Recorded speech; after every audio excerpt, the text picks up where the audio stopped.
Hey, quick question. Have you noticed how every time you turn on the news in New Zealand lately, it's the exact same three stories? It's always political arguments in Wellington, some bank buying another bank, or how bad traffic was over the long weekend. Come on. But while everyone is looking over there, four massive changes just quietly went live in this country. Over the last 48 hours, no one is talking about them on the front pages. But if you live here, rent here, or own a business, or if you have a side hustle, your life is about to change. Let me break down what is exactly happening behind the closed doors. First up, let's talk about money, specifically cryptocurrency. A lot of Kiwis are thinking crypto is Wild West, where the government can't see what you are doing. Well, the IRD just quietly turned on a brand new, fully automated tracking system. They aren't just guessing anymore. They literally force local and overseas crypto exchange to hand over the data. They already have list of over $350,000 accounts. Yep. Here is the trap. A lot of people think you only pay tax when you cash out into New Zealand dollars at your bank. Nope. Under the rules, if you swap a Bitcoin for Ethereum or any coin for another coin that is legally a sale, the IRD's new computer system automatically matches your trading history against your tax return. If it catches a mistake before you tell them, you can't get warning. You get hit with a massive back taxes and fines up to 50 grand.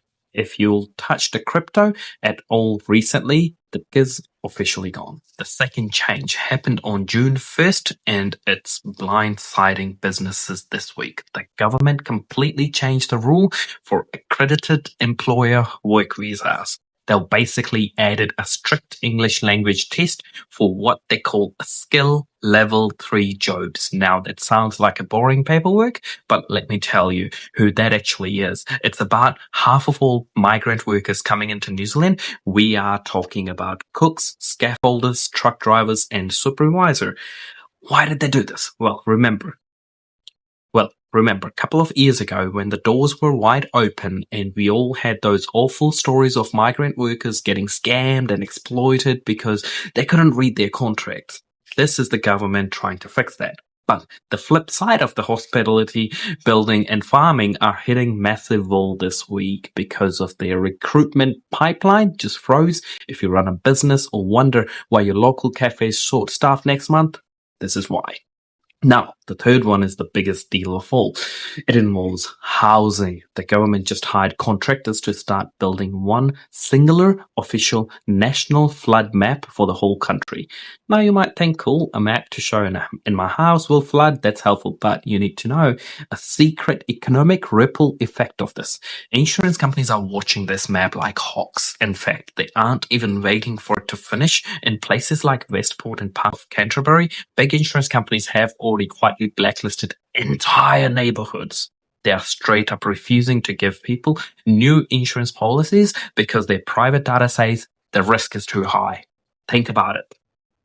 If you can't get a house insurance, the bank will not give you a mortgage. If a buyer can't get a mortgage, your house becomes unsellable and the value drops through the floor.